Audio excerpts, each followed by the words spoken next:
আসসালামু আলাইকুম। অনিরো ইউনিভার্সের পক্ষ থেকে সকলকে শুভেচ্ছা জানাচ্ছি। আজকের পর্বে আমরা আখেরি চাহর সম্ভার সম্পর্কে জানব।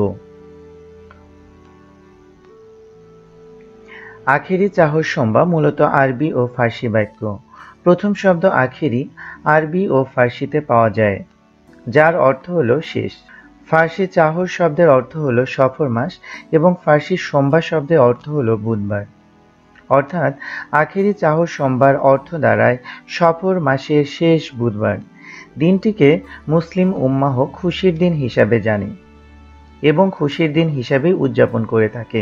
কিন্তু কেন আখেরি চাহর সোমবার উদযাপন? সফর মাসের শেষ বুধবার হযরত মুহাম্মদ সাল্লাল্লাহু আলাইহি ওয়াসাল্লামের দীর্ঘ অসুস্থতার পর সাময়িক সুস্থ হয়ে ওঠার দিনকে স্মরণ করে মুসলিম উম্মাহর মধ্যে যে ইবাদত ও উৎসব প্রচলিত তাই আখেরি চাহার সোমবার।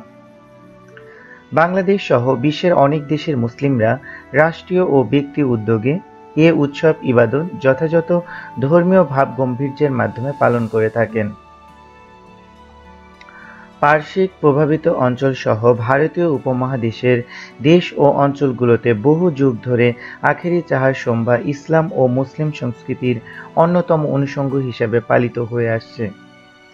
এ অঞ্চলের সুফি সাধক সহ দিল্লি সালতানাতের শাসকবর্গ রাজকীয় পৃষ্ঠপোষকতায় এই আখেরি চাহার সোমবার পালন করতেন।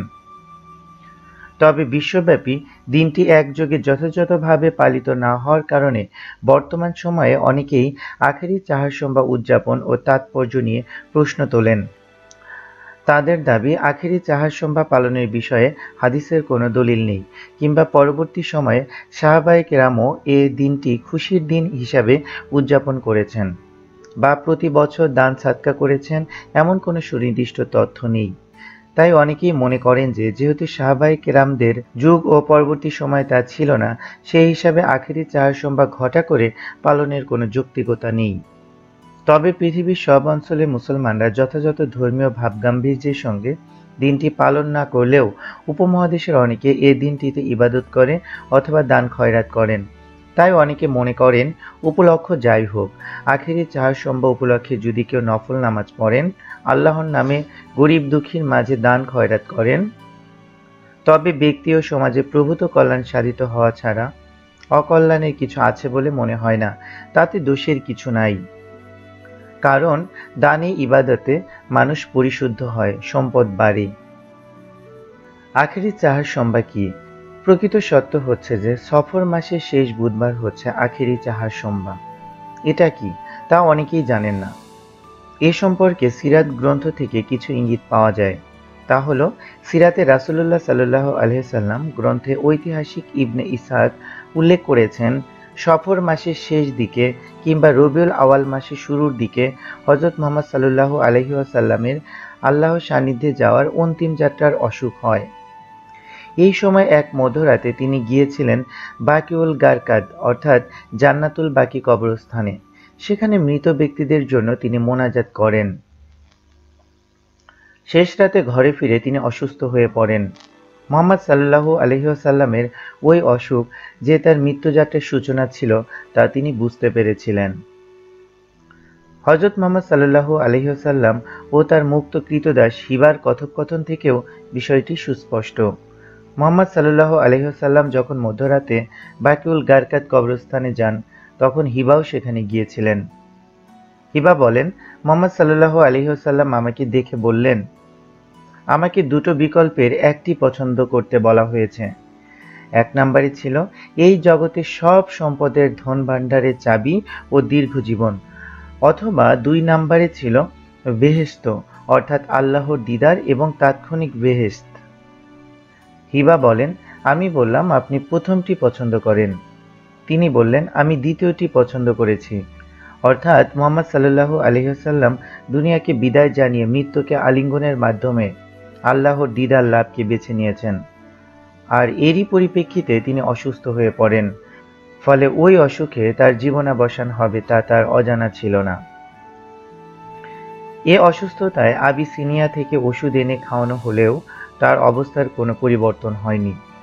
তিনি কিছুক্ষণ ভালো থাকলেও পরবর্তী মুহূর্তেই তিনি জ্ঞান হারাতেন। এ অবস্থায় নবী পরিবারের সদস্য ও সাহাবীরা তার বেঁচে থাকার আশা ছেড়ে দেন। ওই নিরাশার মধ্যে একদিন তিনি আশার আলো জ্বালালেন। এক সকালে তিনি জ্ঞান ফিরে পেলেন, অনেকটা সুস্থ স্বাভাবিক আচরণ শুরু করেন। 7 কুয়ার পানি দিয়ে তিনি গোসল করেন। হযরত ফাতেমা রাদিয়াল্লাহু আনহা এবং 2 নাতি হাসান ও হোসেন রাদিয়াল্লাহু আনহুমাকে সঙ্গে নিয়ে দুপুরের খাবার খান। প্রিয় নবীর সুস্থ হওয়ার ঘটনায় তার পরিবারের সদস্য ও সাহাবীরা আনন্দে আত্মহারা হন। খুশিতে তারা আল্লাহর শুকরিয়া আদায় করে নফল নামাজ আদায় করেন। আল্লাহর নামে গরিব দুঃখীর মাঝে সামর্থ্য অনুযায়ী দান খয়রাত করেন। বর্ণিত আছে যে এই খুশিতে সাহাবাদের মধ্যে হযরত আবু বকর রাদিয়াল্লাহু আনহু 5000, হযরত ওমর রাদিয়াল্লাহু আনহু 7000, হযরত আলী রাদিয়াল্লাহু আনহু 3000 দিরহাম এবং হযরত আব্দুর রহমান বিন আউফ রাদিয়াল্লাহু আনহু 100 উট দান করেন। হযরত আয়েশা রাদিয়াল্লাহু আনহার এক বর্ণনা থেকেও জানা যায় যে সফর মাসের শেষ বুধবার মুহাম্মদ সাল্লাল্লাহু আলাইহি ওয়াসাল্লাম হঠাৎ সুস্থ হয়ে ওঠেন। যদিও দুপুর গড়িয়ে সন্ধ্যা নামতে নামতে তিনি আবারও অসুস্থ হয়ে পড়েন। প্রিয় নবী সাল্লাল্লাহু আলাইহি ওয়াসাল্লামের ওই ঘটনাকে অঞ্চলভেদে কিছু মুসলিম প্রতি বছর স্মরণ করেন। সফর মাসের শেষ বুধবার বিশ্বনবী সুস্থ হয়ে উঠেছেন বিধায় পার্শ্বিক মুসলিমরা এর নামকরণ করেন আখেরি চাহার সোমবার। বিশ্বনবীর অসুস্থতা কি ছিল? আখেরি চাহার সোমবার আগে বিশ্বনবী সাল্লাল্লাহু আলাইহি ওয়াসাল্লাম যে অসুস্থতা ভোগ করেছিলেন তা নিয়ে দুটি বিবরণ পাওয়া যায়। এক, ইবনে ইসহাকের বর্ণনা মতে মুহাম্মদ সাল্লাল্লাহু আলাইহি ওয়াসাল্লাম বাকিউল গারকাত কবরস্থান থেকে ফিরে প্রচণ্ড শিরপীড়ায় আক্রান্ত হন। 2, ইবনে হিশামের বর্ণনা মতে মুহাম্মদ সাল্লাল্লাহু আলাইহি ওয়াসাল্লাম তার অন্তিম যাত্রায় প্রচণ্ড মাথা ব্যথায় আক্রান্ত হন। মূলত প্রচণ্ড শিরপীড়ায় আক্রান্ত হওয়ার কারণেই হযরত মুহাম্মদ সাল্লাল্লাহু আলাইহি ওয়াসাল্লাম অসহ্য মাথা ব্যথা অনুভব করেন।